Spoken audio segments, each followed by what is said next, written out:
So let's talk about partial buyouts and license requirements.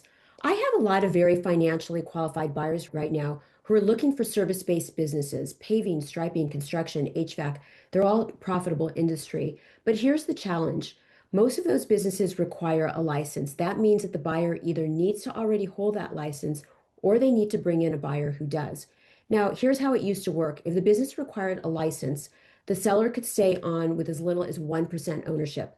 That allowed the buyer to legally operate under the seller's license for up to about 2 years while getting their own. It was clean, low risk, and simple. However, as of June, the SBA changed that rule, and it's a big one. If the seller keeps any ownership at all, even 1%, they have to personally guarantee the entire SBA loan for the first 2 years after the sale. So if the buyer defaults during that window, the seller is personally on the hook for the full loan balance, not just what's being paid off in those first 2 years. The good news, that guarantee doesn't last forever.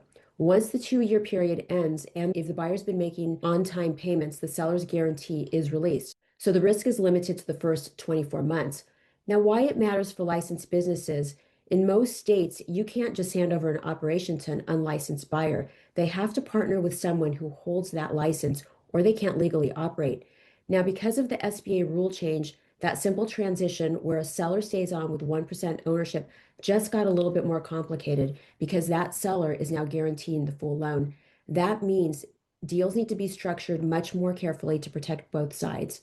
If you're selling a business that requires a state license or buying one without it, make sure that your deal structure checks both boxes, SBA compliance and state licensing compliance. That's where smart planning and the right advisors make all the difference.